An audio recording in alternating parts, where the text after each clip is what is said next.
So it's Wednesday, and there's a lot. Today might be the craziest fall day we've had in terms of like news. So many things have decided to come up. We've had new trailers, we've had new news announcements, we've had actor news announcements, we've even had a new system announced. What's going on? I saw the Steam thing first, and I thought, "Oh, that's crazy." And then I saw, "Oh, Toy Story, that's crazy." And then I saw Mario, and I was like, "Okay, we're business picking It's up." insane. It's absolutely insane. So we're going to have to basically get into all of that because honestly, it's more news than even I thought would occur today. There's talk about Amazon and what they want to do with Reacher. You got to talk about that. There's talk about the Running Man, and if this is Glenn Powell's last chance to be a big box office star, got to get into that. We also got to talk about the fact that, like Boomer just said, Mario is back for the throne. I mean, It absolutely is back for the throne, and does not plan to lose to like a Barbie or anything like that this time. Not a chance. not at all. Like does not plan to even play around with that. And I mean, we'll get into some details of it. I just feel like it's a no brainer, even without seeing the trailer. I feel like Yeah, it's Mario is going to be $1 billion film. Just it is. absolutely. And we'll have to take a look at the Frankenstein.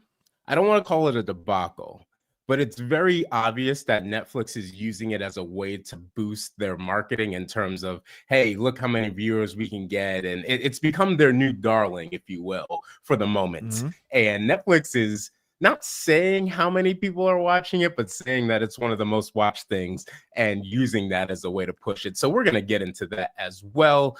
But first, as always, welcome to Brand vs. the Man. We are here 1:30 in broadcast format.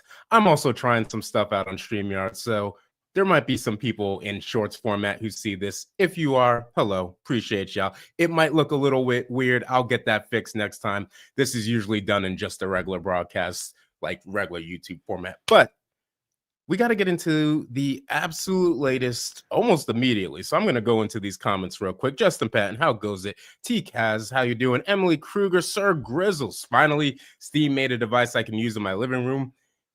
We got to talk about that specific comment right there because there's something about that I'm wondering. David, how goes it? Blueface Telly, how you doing? Remember seeing the trailers for The Running Man? Just seems like Fall Guy 2. A lot of people have that feeling. A lot of people have the idea of it just seems like a streaming movie, and that might actually work to its detriment, if you will. D. Marcel, how you doing? Workaholic, what's going on? Tish, how you doing as well? We just gotta go into it. Dorian, how you doing? Let's just start right off the bat with the first part of the absolute latest. And we might spend a little bit of time in the absolute latest today because there's a lot of stuff that happened. The first thing is Wheel of Time. Now, I know a lot of people didn't effectively watch the Wheel of Time, but it is, for all intents and purposes, a good piece of fantasy when it comes to the actual written material. The show, not so much. So, in knowing that the show isn't actually where it needs to be, Rosamund Pike basically said, I don't care. Can we still get something going? Good idea, bad idea? See, I don't know. I mean, I know they want. I mean, Amazon wants fantasy to work. They wanted Rings of Power to work so bad. They've wanted it to work for a while. They've wanted something either medieval fantasy. They've always wanted the Game of Thrones. Like that's what they've kind of wanted. I don't know. I feel like this is tougher to do than these studios realize. Yeah, I don't know. I'm kind of on this fence of ooh, Amazon kind of does cancellations, and when they do them, they don't go back to them, and we don't really get show revivals like that to some degree. It's not something that really happens. For the most part, you'll have a situation where they might revive something that was done off their streaming platform and brought back on, like Netflix bringing on a lot of shows from other places, or even Amazon bringing on other shows to kind of save. But I don't know. Have we ever had a situation where a show has been saved from the very platform that canceled it? not the same platform, right? Like other platforms, I feel like have brought stuff back, but I can't think of anything from a platform that took it off itself. Interesting. Very, very, very interesting.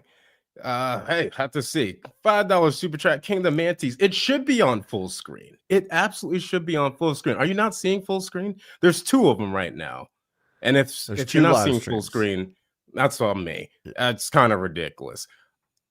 I'll see. Let me know. For those of you who can see it in full screen, let me know. For those of you who see it in mobile, let me know. Because I'm actually trying to figure out what the whole thing is. But give me just a second as we go. $5 super chat. Appreciate it as always. We'll figure that out in just a second. Doolies, how goes it? What's The up? Doolies. How's it going? I'm already getting killed by this stream being in 2. I tried something new and I already got screwed by StreamYard. You see, you just can't do anything these days. No, You can't do anything. you don't try new things. It's so funny because I tried it the other day to test it. I never posted a time. It was just a recording. And StreamYard still posted it not once, but twice as a test stream on as our a test channel. stream on our channel. And people are like, why is there a test stream? What is this? What? And then this was the problem that you run into.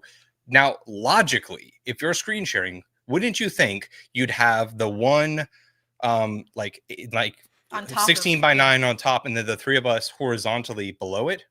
Nah. It's this layout. You would. StreamYard. Yeah. You might need to cook this a little underbaked. It's underbaked. This is just the way it is. I posted in the chat, here's the full screen version, and it decided to post my comment twice and post the full screen version. because your stream is posted twice. Because Yeah. when we were trying to rate it, I Right. couldn't figure out which one was the right one, and I was like, "Why is there 2 of them?" And YouTube has no way of knowing because they don't show if it's the vertical or horizontal version you're rating into. I'm telling you, StreamYard and I are just gonna go to war. I already told you some of the wars I've had with StreamYard, and we're just gonna continue to do it. Terrence House Guy, this might actually happen. We'll figure it out in I'll give it 5 more minutes, and hopefully people can kind of switch over. But if you are not able to, I will probably restart the whole stream. We'll see. We'll see. Because it literally is cutting us in. Like we're not even on screen on the other one. and they made very clear in the tutorial that once you go live, you can't decide to change between the 2 layouts. You're just Is that actually the case? Which Yeah. is stupid. That's what it said, unless I misread it. Which is crazy. You should just be like, this isn't working in this stream, but you can't. Huh. All right. In the chat, if you want me to I will restart the entire thing and just do it off that. So in the chat, if you don't actually mind me doing that and give it like 2 minutes, I'll restart the entire thing if that's the case, because I don't want people having to watch and I can't. yeah, that's kind of crazy. People are like lean in towards each other. Homie, there's only so much space. Like We're on like half a couch. No.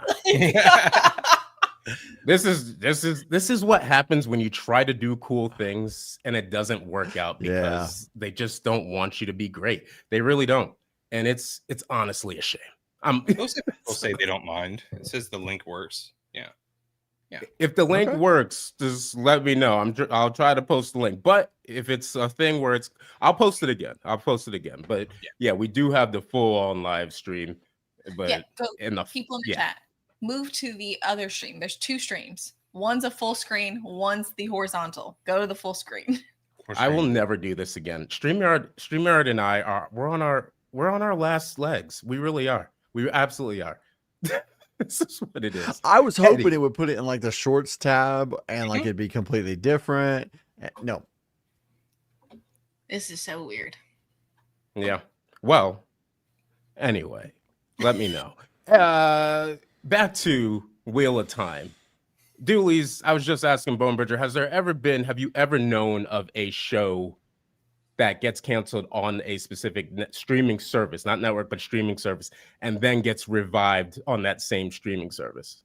No. Not on the same. I think like The Expanse, but that was like it was moved over to Amazon. Heard but of it stuff started on getting Sci-Fi. moved, to somewhere else, and then they continue it, but never on the same service.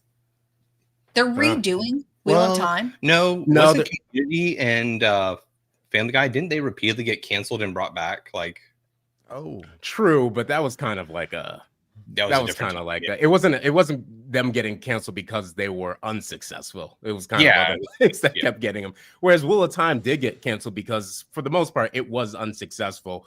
Slightly better than The Witcher, but that's not really saying much. And then you have a situation where it's just like, oh, it's just not really worth it for them to do and put the money in, especially when they already have Rings of Power and put tons of money into that.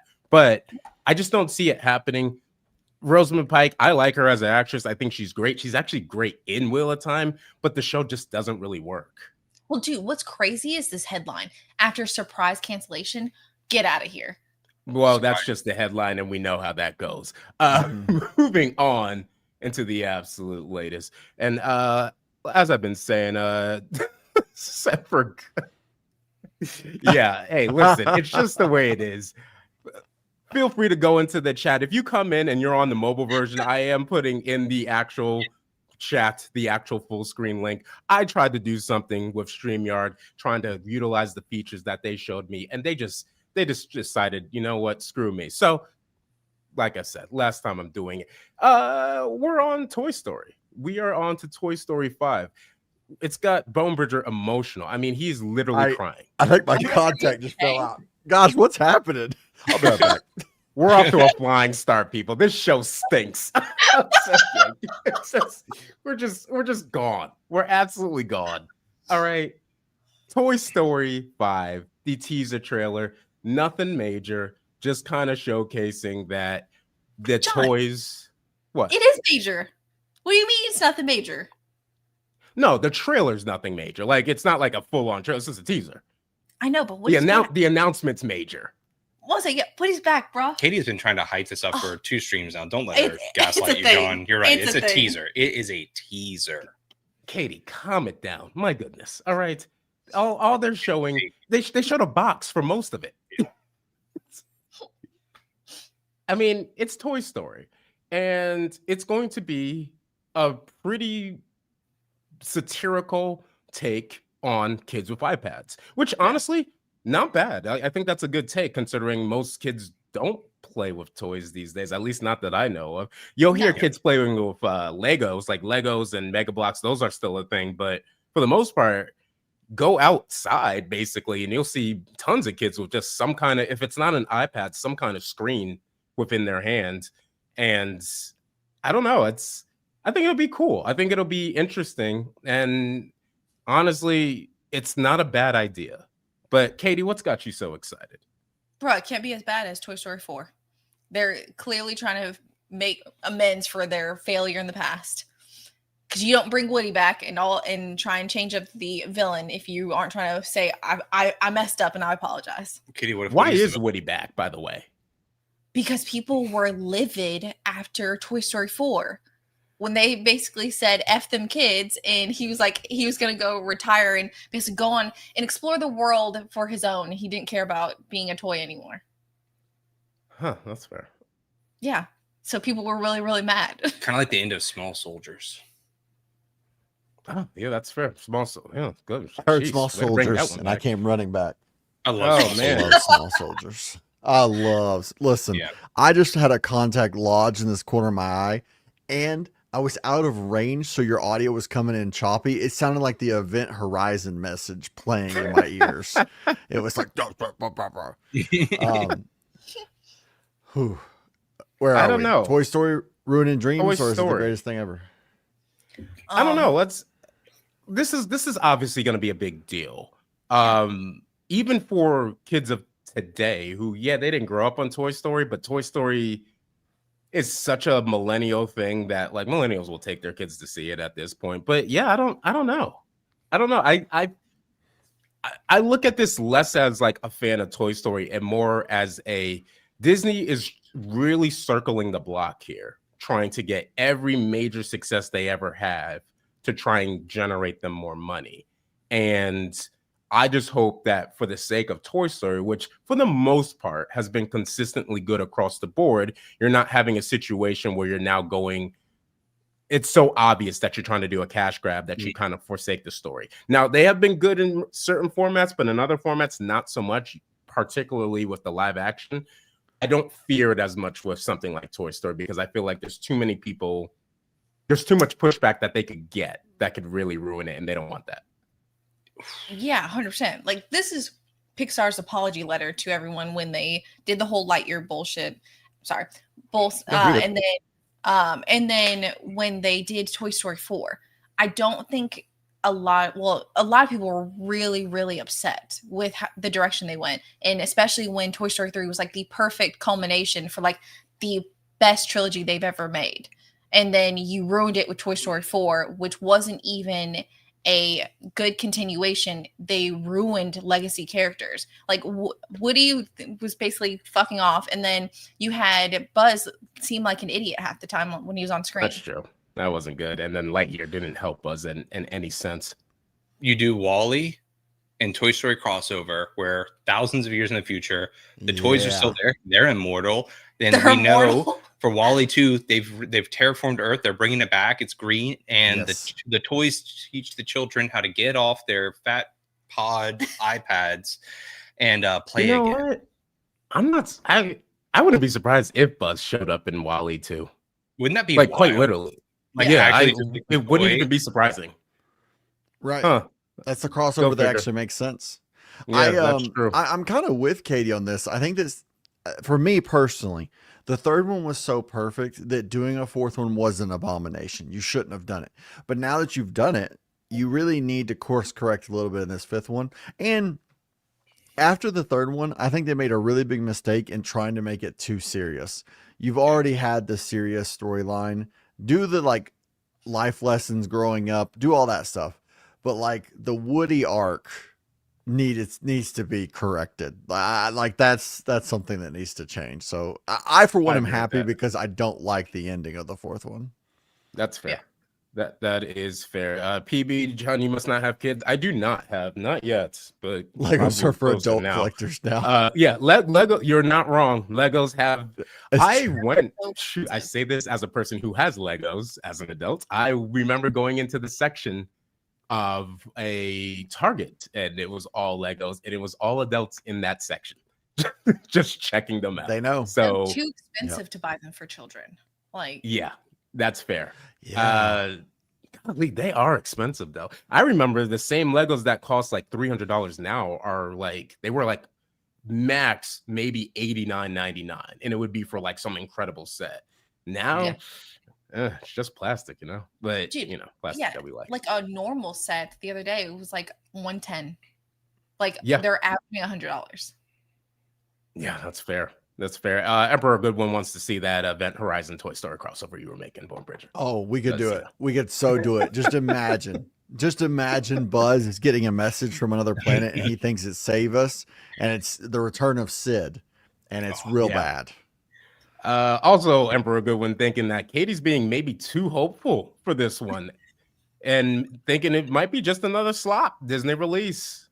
Could be, but I'm recognizing patterns. And they've said multiple times that they're trying to get back to their audience because they realize they made tons of mistakes putting too much like modern stuff into their Pixar films.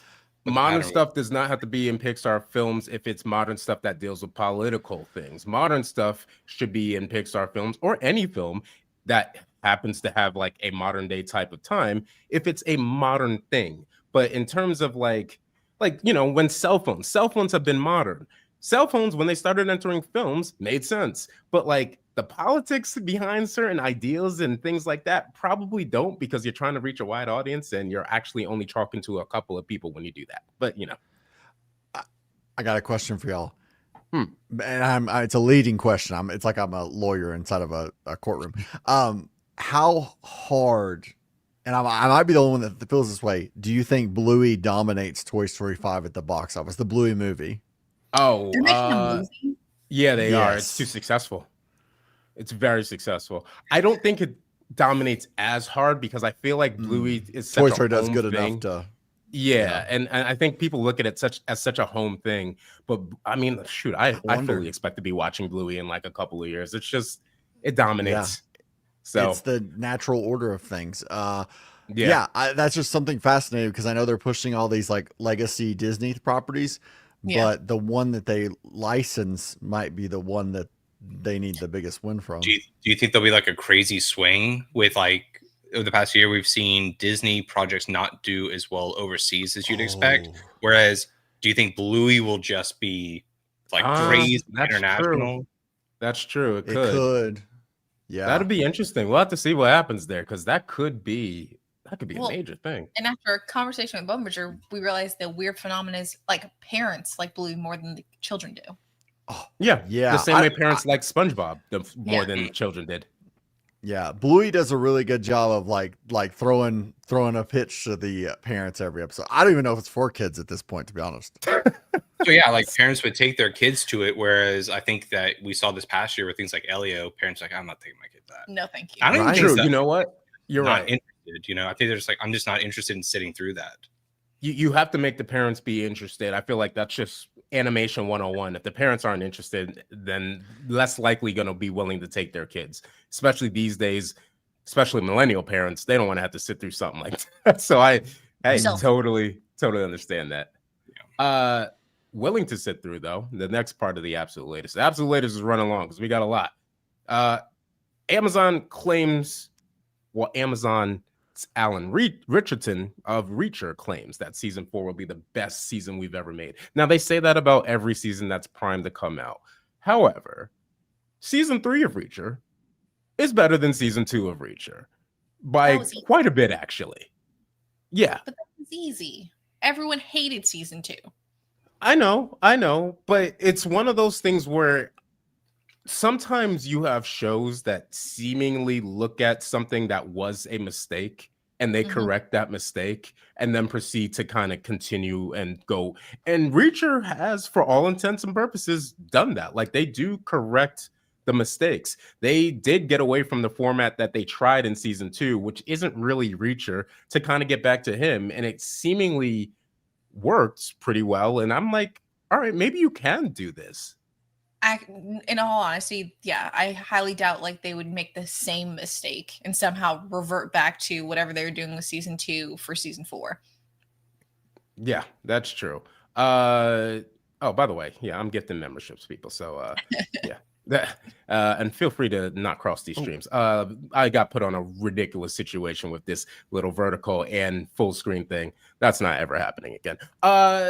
Yeah, I believe in it. Bone Bridger, Reacher, season 4. You know, so I watched all 3 seasons and I was so excited for all of them. But I don't know. I just think that first season was a little special, what we got. Maybe the timing, maybe the fact that it was like the right way to do Reacher, and we had seen Reacher and it was like, okay, this is way better. Yeah. But man, this show's wearing on me.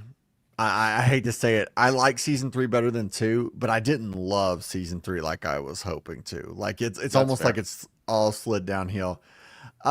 I hope they really do something, like he says, special, and they figured out like the parts that are missing, because maybe it was the holdover for season 2, but there was just still some of it that I just wasn't, I think the fight scenes were better. I think they had more of a focus on him. I think the bad guys were better in a way, but I couldn't get past the ridiculousness of the choices that were being made with said bad guy and how he somehow lived through the whole thing. And like, I don't know, it just... No, I completely, I understand that. Totally understand that. I think that's the problem with where they've gone with Reacher. And yeah, it's been better and worse at different seasons, but it is held up by the detective side of it, if you will. Like, though he's big and burly, the books are held up by him discovering what's going on. And so when you go too much into trying to be like an action thing, there's a lot of like that. You kind of lose the spark of what made that first season so interesting. The uncovering of corruption. That's fair. I agree with that. Oh my goodness, the show's off to there's a lot going on in the show. Real Chad, my executive producer of the show, as you can see on that on the right side, maybe left side of your screen. Appreciate it as always, Real Chad. Watch the replay. He is my executive producer. I made that happen a long time ago. Thank you as always, Real Chad. I also gifted out another 5 memberships. If you happen to get one of those, I'll be doing that throughout the month. Bone Bridger did it. I feel like I need to do it. It's the season of giving. Party.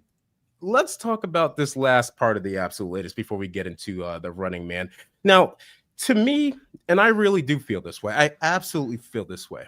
This system right here, this is the greatest system in my opinion, ever made.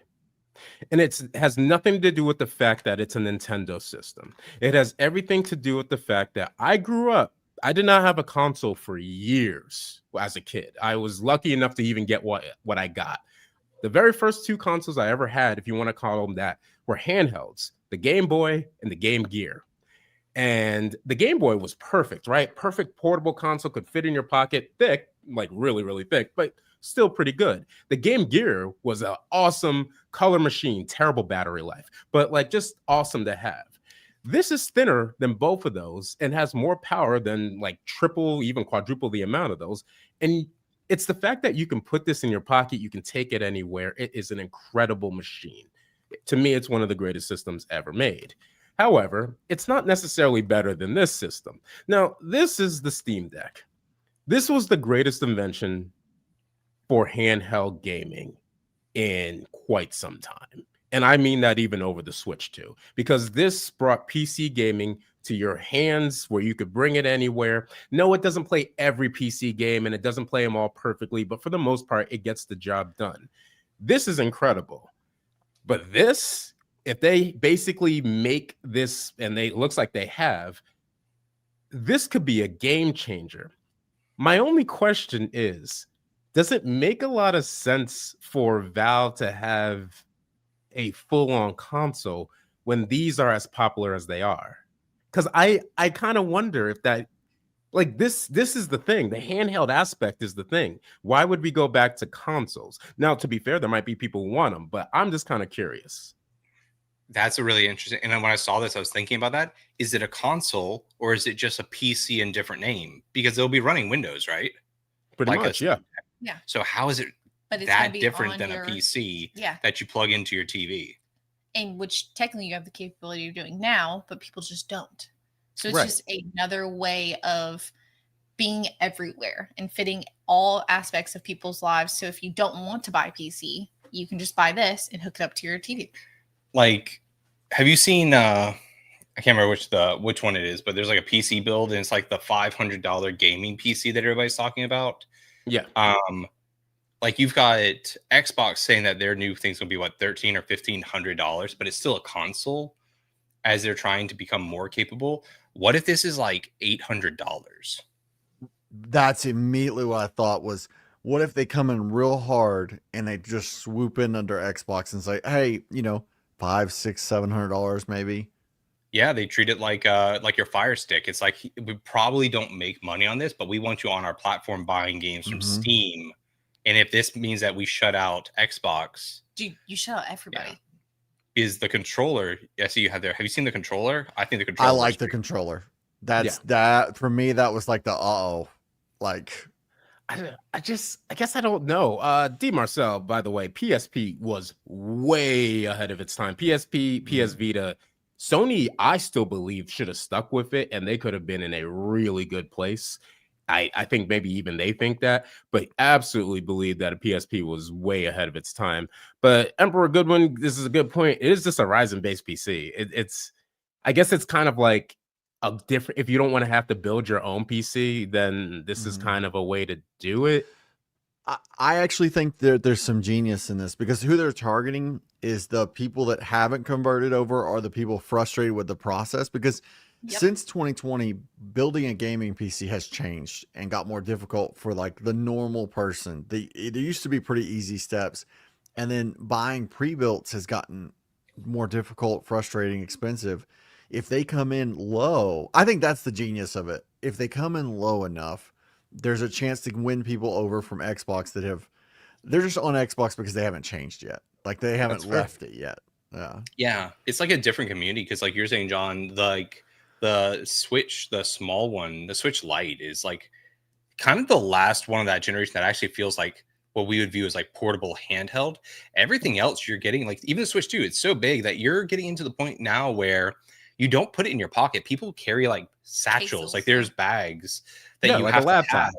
Yeah. And so it becomes like, if you ever go on YouTube, people's like their everyday carry, like, you know, you see people's like, I carry a Leatherman and a Mac. And now they're like, also part of my EDC is the Steam Deck or the, you know, the ROG Ally. Yeah, that's true.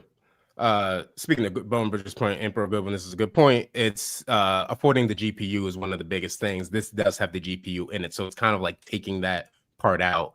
But I kind of agree. I mean, Tony, it does look like an Xbox Series X, but half the size, quite literally the same exact thing as that. In my opinion, I just feel like we worked pretty hard to get the portability aspect. And that was such a big thing. Why would people then return to the console aspect? But you never know. I mean, it all just depends. Well, but to have a console, oh, good. No, it would be for the same reason that people have a handheld and a console. It's because people want both. It wouldn't be someone making the decision. Well, you can plug your Steam Deck straight into the TV. Like, I get what John's saying. Like, why give up the handheld functionality unless maybe it's because, you know, when you make something small, especially with like your thermals, it's increasingly expensive to be able to stop it from overheating in a small form factor. This could be big enough where they could come in surprisingly cheap and just really kind of box out people who still think of like, I like to have something that just always plugged into my TV and sitting on my couch gaming versus those of us who are like, I go to my PC and sit in a PC chair to game. Yeah, that's fair. Tish, also people's interest in console gaming might not have waned. It's just that Sony and Xbox have been making every bad decision possible, which that can also be a case. I mean, Xbox basically lost all of its market share. So it's absolutely the way it is. Pet Brett, there's no dream anymore that PC hardware exists to be able to play PC games on max settings. That's also fair too. And maybe you have that opportunity. You know what? Then, yeah. All right, that's fair. Because the Steam Deck can't play everything. And if you can have access to Steam, but at the highest level that even PS5 and Xbox can't touch, then yeah, this might be it. So I get it. I totally get it. What I don't get, and what we're about to move into here, long absolute latest, but a lot of stuff came out. How marketable is Glen Powell? And I asked this question, and we've had these back and forths. Those of you who may have remembered Nerdy Film Girl talked about it quite a bit in terms of Glen Powell versus somebody like a Ryan Gosling. Glen Powell is being pushed like when WWE gets a brand new face that they really believe in and start pushing that person towards the moon. Like there's a literal agenda behind Glen Powell to be successful. But I've heard a lot of stuff, and a lot of people have mentioned that the Running Man, which has opened up, and I know Rotten Tomatoes isn't the best source of anything, but it's opened up to, 63%. It's not expected to do that well, especially with Predator Badlands having really good reviews. A lot of people are saying this might be his last chance to kind of reach that level of superstardom. Over or under on that? That's interesting. Maybe. So Andy and I have been talking about this because we watched Chad Powers, and then seeing the trailer for Running Man and him wearing costumes again, it seems super odd that he has this obsession with like dressing up, and it seems like they're trying to push him as like the next action star, but he does not have any of like the riz of like Tom Cruise. And I don't know. The most common reviews I've been seeing, though, don't say he's the issue. It's the story that's the issue. Right. It's like they're trying to do it all at the same time. Like, you look at like Arnold and those guys, they had their action phase. Then they started doing like Twins, where they do like comedy films. True. They're trying to do it all at the same time with him, where he'll be the heartthrob in Twisters, but then the next thing he's Chad Powers, or he's a goof off in Hitman. It's almost like they're trying to like speed run making him man. Yeah, that's fair. Terrence Haskell, it looks too much like Guns Akimbo with Daniel Radcliffe. That's one from the vault, but yeah, that's fair. That's fair. I didn't realize Lee Pace was in this. I had heard Josh Brolin, and was it Coleman Domingo's in it? Coleman Domingo. He's going to be like the fourth best male actor in this, as far as like that. They say Coleman Domingo's the best part of the movie. From I don't know. He's got the most interesting and fun part, right? Yeah. So I don't know. They say Josh Brolin's great, but he's only in it for like 10 seconds. So. Oh, dude, Michael Cera's in it. Michael Cera's in it as well. So it's kind of like I don't know, Tony. He's got versatility. Yeah. He's got versatility, can't lie, but he's just not the guy, and that's fair. Yeah, I think Tony, this is the good point. A lot of people, he's really good friends with Tom Cruise. Like, we know this to be true. A lot of people felt like Tom Cruise wanted Powell to be the next lead of a Mission Impossible, and there's been some talk of that. Whether it's a good idea or not, we don't know. Emperor Goodwin, this is a good point. Remember the Sam Worthington hype? Because they pushed him for like 2 to 3 really strong years. And props to Sam, because he took the opportunity and got some long-term contracts that they couldn't back out of when it came to him, with like the Clash series and Avatar, where it's like he's still always going to be around. So props to him for like making that decision. But yeah, I remember the Sam Worthington push, and it was huge. It was absolutely huge. And now it seems to have gone on to Glenn Powell. But I don't know if I agree with it that this is his last like chance in terms of like having a big budget movie. He's still, I don't think anybody expects the Running Man to be anything crazy to begin with, but I don't know.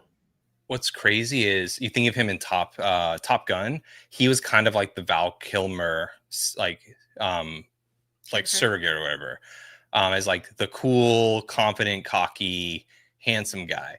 And when I think of Top Gear, like Top Gun, I think more of Val Kilmer than I do of Tom Cruise from the first one, because I feel like Val Kilmer had presence though. Because of the presence, yeah. He kind of had it in this, obviously second to Tom Cruise, but because I thought he had more presence than Miles Teller. But then the jobs he's taking now feel like things Miles Teller should be doing, who's just not as cool and cocky, you know. Honestly, Miles Teller was another one who got pushed quite hard. Really hard, yeah. Which leads me to our poll. This is the poll that I have. Now, Sam Worthington, that was a really good one, but this is my question. Running Man's going to come out. We'll have way more information next week on how, like, where it is. But at the standpoint of where it is Glenn Powell, is he closer to Tom Cruise or Jeremy Renner? Because Jeremy Renner was also pushed very heavily at one point, and Jeremy Renner was also supposed to take over basically Mission Impossible. And Jeremy Renner was also supposed to take over the Bourne series. And Jeremy Renner was also supposed to get his own little shows. And he wasn't even supposed to be Hawkeye. He was supposed to be a bigger hero than that. So he had it and he got the opportunities. And this is no disrespect to Jeremy Renner because he's an excellent actor. He just never reached the level of leading man that Hollywood tried to get him to, versus Tom Cruise, who's been there forever. Glenn Powell, where does he go? Is he going to be close to the one or the other? Jeremy Renner.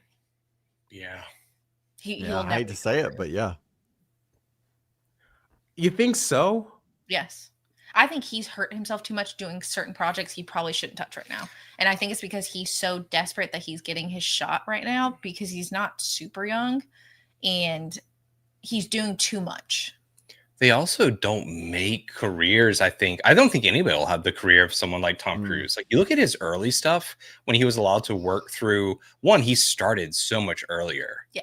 Like, by the time Tom Cruise was in his 30s, he was well-seasoned Hollywood veteran who had gotten things Glenn like has been in stuff though. Yeah, but not like Nowhere Tom near Cruise, where Tom he was like Cruise. the lead in like That's true. Absolutely, You're right. Yeah. And so he kind of wrote his own checks by the time he was in Mission Impossible, it felt like. What about... See, I still feel like he's closer to Tom Cruise. Really? But the reason why I feel like he's closer to Tom Cruise is because I don't feel like he has a lot of competition now. So he'll have the opportunity to get to he'll have a longer runway to get to Tom Cruise level before he gets to a point where he would be at Jeremy. In my opinion, that's what I feel like. He's 37. He still has time. He's still a part of a couple of other action franchises. I don't know, because he, if you think about it, he's competing for the same type of roles that Jeremy Renner was. But the problem is Jeremy Renner was competing to take over Bourne when they're like, actually, we could just bring back Matt Damon. Right. Or with Tom Cruise, they're like, for Mission Impossible, like, we could just continue with Tom Cruise. Yeah. So just because he's doing it like 15 years later, it feels like I think he might not have the competition, because if you were to say, but he will. There's also like but you're not going to have Mission Impossible be helmed by Tom Cruise for 10 more. Right. No, like it's not going to be helmed by the main person. No, but even if you try and put Glen Powell as Mission Impossible, it will fail. I think no matter what, it's not going to be popular or successful, regardless if Glen Powell somehow takes over that. Same thing with, you might be able to get away with Top Gun with someone else. But like Mission Impossible is not going to work without Tom Cruise. But going for similar roles, he does have competition. Like, you still have Chris Hemsworth out there doing a bunch of different stuff. I think I feel like they're not the same class. But I think Chris Hemsworth is like on a completely different level than him. Powell needs like a handoff film. You know, I can't remember what it's called, but the one with Robert Redford and Brad Pitt, where they're the spies. And it was kind of like Robert Redford was like the Hollywood heartthrob. He was a little bit old to be playing like the lead guy. And so he was the analyst for Brad Pitt. It kind of Brad Pitt went from like heartthrob to, oh, this guy can maybe be in action stuff. Right. I mean, we saw that with Sean Connery, right? Yeah. Remember when he was like the main guy and then he ended up being Indiana Jones's dad and stuff like that. Like something like that, like an anointing film for Glen Powell, where Tom Cruise takes but I don't think it can be Mission Impossible, because people will be like, make it The Mummy. Make Brendan Fraser pass it off to Glen Powell. No, I don't think that. Brendan Fraser's older too, but I don't. We'll get back into it. That's but Glen Powell, they're going to think about Sweeney, that, though. Brendan Fraser. Yeah, but they are going to think about passing The Mummy off, because they're talking about making multiple movies to do what Jurassic World did, which is pass it off, right? So it's getting into the comments. Paramount committed to 15 big budget films a year, so that's got to be one of them. That's true. Terrence House guy, I see what you did there with Miles Teller and Whiplash. Well done on that one. Tony, heard that it's not a remake of the Arnold film, but it's more of a second adaptation of the Stephen King novel. Stephen King's stories are insanely oversaturated these days. You are correct, but he is a safe bet to a lot of people in Hollywood, and so he tends to get the contracts now, where Hollywood still wants to adapt as many books as possible, but don't know which way they want to go, because a lot of book revolutions have died, quote unquote. Like, we don't really have the fantasy book revolution anymore. The sci-fi book revolution isn't really killing it. The YA adaptations aren't really killing it, whereas Stephen King has been kind of consistent. So they just take all of his stuff. But I agree, it is oversaturated for sure. Have you guys ever read The Talisman by Stephen King? Yeah. They should do The Talisman and Black House, and it would be like an It Part 1 fair. and 2. That would be that's one of my, I think it might be my favorite 2-part book by Stephen King. I would agree with that, actually. And that's fantasy. So yeah, I would agree with that. And maybe that's something that ends up happening, where Glen Powell does end up in something that's new. But yeah, we'll have to see. Tish, this is correct. It is kind of a weird movie. The budget, Edgar Wright, the release date, just kind of everything that's along with it, which is why a lot of people feel like it's more of like the Ryan Gosling movie of the stuntman movie versus something that really belongs in theaters. I think this would have made crazy, maybe not money, but had crazy viewership had it debuted on a streaming service. What's crazy, but didn't Hitman have better reviews? Like the Hitman, the Netflix? Yeah. No, the Hitman with Ryan Gosling. The stunt, Stuntman. Yeah. Sorry. Yeah. Fall Guy. That's what Fall Guy. I keep saying stuntman. Fall Guy. You all knew what I meant. Fall Guy. Yes. Because Fall Guy, I feel like, had better reviews. The weird phenomenon with Running Man is that the reviews are what's awful. Like, the actual writing and directing of the film is what people are confused about. It wasn't the acting. That's true. That's fair. Emperor Goodwin says closer to Renner, although thinks Renner has had a better career thus far, and I would agree with that, especially as of late. He's doing pretty well. Tony, though, says he's closer to Tom Cruise. Ghostgar says neither Glen Powell will be forgotten. That's cold. That's real cold. Shintog 17, as always, no problem at all. Appreciate you showing up per usual. And Terrence House guy saying risky business, which is pretty much when Tom Cruise became a made man, and that was very, very early. So, dude, that's fair. Did y'all realize Jeremy Renner's 54? Yes, people forget how old he is. I thought he was in his 40s. Yeah, dude has a baby face, so it kind of works pretty well for him. But yeah, Ron E. Does any modern actor have a chance of being a long-lasting movie star anymore? I guess that's what we're seeing with Glenn Powell, right? Like that's kind of in a Glenn Powell, Timothy Chalamet, even Sydney Sweeney to some degree. The girl from the girl who played Hawkgirl in Superman, like she's been in a couple of different things. Denzel Washington's son, like there's Mercedes, yeah, Amanda Steinfeld maybe. It's Haley Steinfeld, although she's about to run off to be like a tried wife with Josh Allen. But I don't know. Really? They're married. It's what? Yeah, they're getting married, or either they are married or about to get married. Good for Josh Allen. And if Josh Allen wins the Super Bowl, say goodbye to her career. She's gonna be just chilling.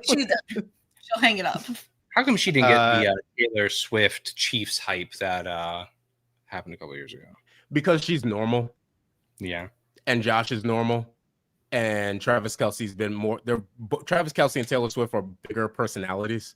And I bet you, slight NFL talk here, I'm willing to bet good money that Josh Allen and Haley Steinfeld are very happy that Travis Kelce and Taylor Swift get the attention and they don't.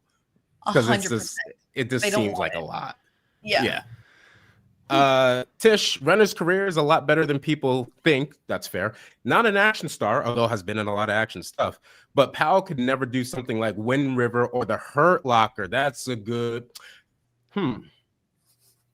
That's a fair point. We haven't necessarily seen Powell kind of get to that degree, so that's a fair point. I feel like Glenn Powell could be Adam Sandler over other things. No, I don't mean that in a bad way. You don't think he could lean in? I think he could lean in. From a comedy angle? I think that he's suppressing his true nature by trying to be the action star. Listen, I could give him, let me be his wardrobe guy. Let me pick his next few movies, and we can have Hubie Halloween starring, Hubie Halloween. He does seem super troll. So, Bonebridger, you're saying you think he's secretly a goofy boy. Yeah. Masquerade. Modern day Adam Sandler, not 90s Adam Sandler, like Netflix Adam Sandler. Shoot, you might. I don't know. I'm not gonna go that far yet. Or will he become Pedro Pascal and get oversaturated? Oh, this might be actually the most likely thing, Tony. To be honest, I think he's closer to like a Chris Evans. I don't think he has the obnoxiousness. Like he doesn't do. Like I can't imagine him dancing with like rainbow glow sticks. Yeah, he's closer to Chris Evans, where like he'll get some stuff, but people don't really care. Yeah. Nerdy Film Girl, how goes it? Didn't Jeremy Renner threaten to call ICE on somebody recently? I don't know, but I do know he has allegations against him, and yikes. Ron E. Feel like Bradley Cooper was the final actor that snuck in to be the last movie star. Shoot. He's got range. He does have range. But Bradley Cooper's an excellent actor, though. He is. Bradley Cooper's legendary. I mean, what is it with Jennifer Lawrence? Silver Linings Playbook. So good. Silver Linings Playbook. Yeah, he's excellent in that. He's excellent. When you saw The Hangover, you didn't think that guy was going to eventually be nominated for Oscar. No, you didn't. Like, that guy, It's like, yeah, you're right. Yeah, you're right on that. And just being in Dungeons and Dragons in the role he chose, the endless respect. Yeah. To be able to do the Oscar thing and that, and then run to Rocket Raccoon. Yep. Mm-hmm. Yeah. Nerdy Film Girl, don't know if you covered the Mario Brothers movies. Yeah, we're about to, because the Mario Brothers movie is coming out for the throne. Galaxy Quest. Yeah. Rosalina, they're introducing more characters. So Rosalina is one of them. But yeah, we are about to go into it. They are coming for the throne. But before we get into that, Draconis, appreciate it. Gifted one John Automates membership. Appreciate it as always. Mario's back for another billion. It's going to make $1 billion. It just is. Let's just call it for what it is. This looks even better than the first one. Mm-hmm. And I don't know. There's something about it where I feel like you can go for quite a while with this. With Mario stuff, because Mario has been going for quite a while. I mean, you're talking how many years now for Mario, where Mario's been in the mainstream? 40, 50 maybe? Long time. Yeah. So and this is a time where Illumination specifically really needed something. Over the last couple of years, Minions had really kind of gotten worn down, and they were just able to transition right into this, no problem. Mm-hmm. I think this is gonna do it. I don't know if it gets. Here's the over under. Do they make more than the first movie? Yes. Ooh. I think so. If they don't, it would be not because of the film, but because of the economy and like the state of theaters. Yeah. I'll go lower on that exact thing. That Yeah. I just have this bad feeling about life. About life. I said that about the MJ movie, and Katie tore me apart, saying I hated Michael Jackson. And I'm like, tore you apart. Yeah. Oh, I'm with you on that too. I'm with you on that too, Andy. And I hope I'm wrong for the record on all Same. these things. Yeah. I want all these things to do well, but the trend seems to be everything's making like 40% less than you'd expect. That's true. This is also hilarious, by the way. It just made me good parts in the trailer. It looks great. It feels very warm, which Yeah. I like, versus some of the other like Pixar stuff is very cold and soulless. Yeah, that's true. The thing that gets me with Mario is this is Galaxy, right? So you had the movie that touched a bunch of different things. Then you have Galaxy, which is going to touch a bunch of different things. But there's still like 5 other different kinds of movies you can do with just Mario. Yes, and that's what's crazy about it. Other characters they're going to try and introduce. The fact that they're doing the Donkey Kong spinoff, which they'll probably do other spinoffs on top of that. Do you think they could do Donkey Kong? Mario? Yeah, they'll absolutely touch Paper Mario. But the Donkey Kong spinoff could be really good because Donkey Kong is excellent in Mario as like a character. Yes. Yeah, his whole family's super interesting. Whole family's funny. He's funny. And they like make a joke out of it, but don't necessarily make a joke out of him. And so it ends up being like a really interesting thing. And we haven't even really gotten to Yoshi yet. We haven't really gotten to like some of the other characters that we can get into with like Wario and like going down that road yet. We haven't even gotten into things like, you know, if they really wanted to go Super Mario Sunshine and things like there's different ways they can take it. And top of the fact that we're not even anywhere near Smash Brothers. Nope. Yeah. I love Yoshi's Island on Game Boy Advance. That was one of my favorite games. I think it's gonna be good. I'm with it. I really am with it. And Tony, this is the big thing. If they can make the Sonic thing happen, because a lot of people do know that Mario and Sonic have the crossover games. Sonic's done its own and has had its own success. But if they can bring Sonic over in some kind of deal, I mean, now you're really cooking. And you there's so much. There's absolutely so much. I'm here for it. But here's my one question. Zelda being live action after seeing this doesn't really make much sense to me. Nope. Why didn't they just do animation Zelda? Yeah. Don't know. Stupid. Yeah, I think it's a huge mistake. This right here, this animation style, they should have hammered this home. Every year we should get a movie from these universes, these games they have. Like, this is the animation style. Like, I don't know. I'm really worried that we're going to get trolled really hard with this Zelda thing. It feels like some executive was like, Mario's fine, do that as a cartoon, but Zelda could be art, so we better take it serious. And I feel like that's the wrong energy. Yeah.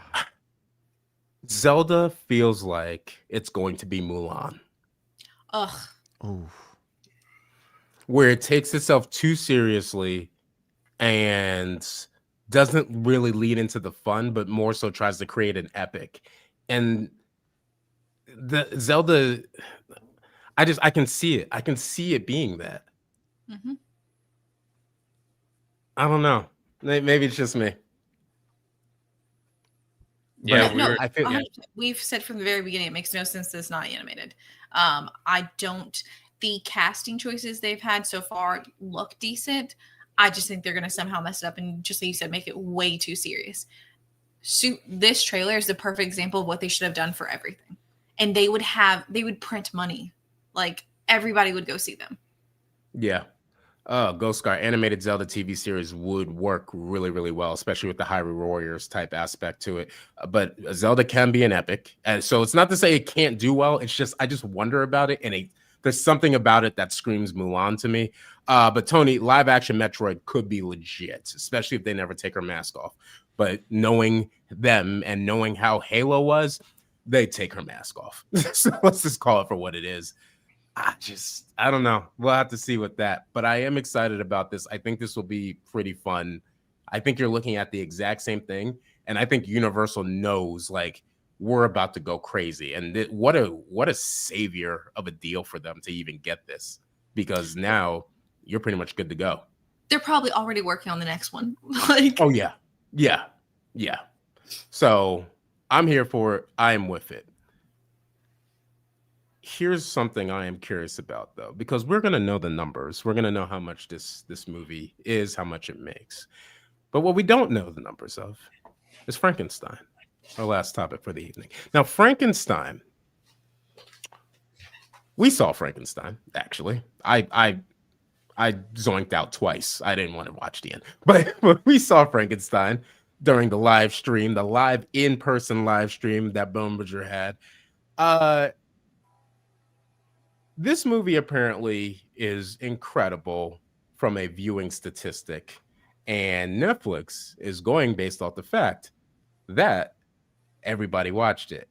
But what they won't really say is how many people actually did, because they don't have to. And so what Netflix is now doing is they're just kind of giving you, they do all the statistics. They say, well, it's the top English language movie in 72 countries through a specific date. They always want to give you a couple of days and not necessarily a longer period of time than that. And they want to tell you that whatever the views is, it's over. And so you have views, you have hours, but not anything that's very specific. Are streaming services going to just be able to get away with this for pretty much the rest of their existence? Or is at some point something going to have to come in, especially as they continue to raise the price where they have to give us some kind of numbers? I'm going to expose them right now. I'm about to expose all of Netflix's metrics right now. Those 29 million views and 74 million hours, that's only 29 views because this movie is so long that like watching it one time, one person, I mean, that accounts for a lot of that chunk. No, you know, last year that was part of the strike when it went on, was they wanted the data, and the streamers were like, no, like we'll give you other stuff before we give you the data. Like you're never going to get the data, because all of us YouTube people know, if we knew the metric was really that 80% of the people that clicked the movie clicked off within 30 minutes, it would have a profound potential impact on how a movie is viewed. And that's a normal thing in YouTube and content and everything. Is if you look at view count compared to average time watched, they don't want you to know that most people don't finish things. Mm-hmm. I mean, dude, we do that with gaming, right? They'll tell you how many people actually finished a video game, and it tells you the quality of a game. Like, they don't like talking about it, but you're like, look at the number of people who don't finish a game. The sales, in the long-term health of a studio, the sale isn't everything. If you're having people start something, get bored halfway through and not finish it. And in all honesty, I don't think they're going to ever share that information because they don't really care. They're more concerned about how many hours do we keep people on our platform. Yeah, that's fair. I missed this comment, but T-Kaz, you're absolutely right. Zelda with Spider-Verse's art style would be absolutely insane. But Workaholic, this is actually a good point too. They have the same metrics that the music industry uses to pay artists for streams, which are pretty much magical and made up. And Netflix, like, we all watched the movie technically twice. Yeah. But so that would technically be 2 views from that specific TV that we watched it on. Except there were like 7 of us watching it. So how do we know that they're counting it twice? Or do they go based off of like, because this is an actual thing that could be done. I don't know if that TV in that place had a camera on it or not, but the TVs that have cameras on it will actually track how many people are watching a program. and you can actually do triangulation to get that data back. And so it could be a situation where it's like, well, the TV counts it as 2, or in our case, because we watched it technically twice, the TV counts it as 14. That's horrifying. Like, so where do we go here? Like, what is the, and they're always going to take the higher number. I think also part of the problem is, like, you look at the broader movie and like critic industry has no interest in getting, like, most people I don't think actually want real numbers, because when it's something they like, they're totally fine with pushing numbers that are suspect. But then if it's something they don't like, they'll be like, these numbers don't make sense. You got to be able to look at the numbers and say, regardless of whether or not you like the thing, is this healthy? Is this sustainable? And is streaming long-term sustainable? Yeah. That's why I like season 2s, because you can't hide the viewership. So season 1 of Rings of Power, they try to claim it's some big number, but then season 2 is a huge drop. It's almost like they didn't finish season 1, so they didn't come back for season 2. Yep. Yeah, and But there's it's financials. Yeah, that's like, the we thing. just We have talked to about- wait on financials, right? Like that's Yeah. that's the way you kind of determine that. Otherwise, but with Netflix, they don't ever have to, because they're always making Right. money. yeah. Yeah, their profit margin is so deep. I was doing a deep dive on that today compared to Disney. It doesn't matter that Disney makes more money; they don't make more profit, which is like hard to like boggle, like the margin that Netflix has, and they're going to increase it when they raise prices again. So Yeah, which, by the way, they are raising prices, and Paramount also is raising prices. and like, Apple this and week. Peacock and Everybody. everybody's raising Yeah. prices. We all get raised prices. Disney making so much money from the theme parks. How many times over the past couple of years have you heard Disney's fine because they make all this money from theme parks? Like, dude, what do you think the margin on a theme park where everything costs? Just keeping the lights on is incredibly expensive versus wouldn't you rather make most of your money from Disney Plus, where it costs once to make it? Yeah, you have to host it, but it's just forever money. right. I'm telling you, when you look at it all, and the fact that streamers or streaming services don't basically have to tell you anything, and that's how they justify keep raising the pricing on you. For those of you who are in New York or know New York, it kind of makes sense why Mamdani won. I'm just saying.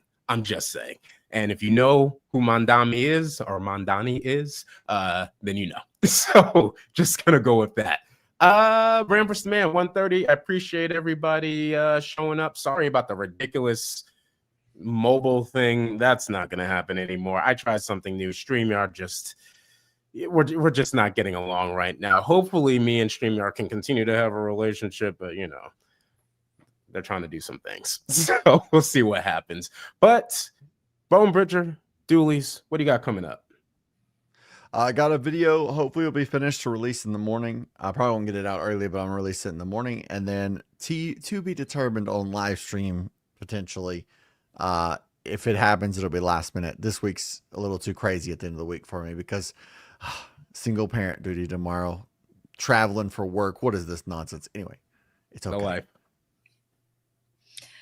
Favorite Thursday tomorrow, and then for Boating Fridays, we're going to do Black Mirror episode, Hang the DJ. Ooh.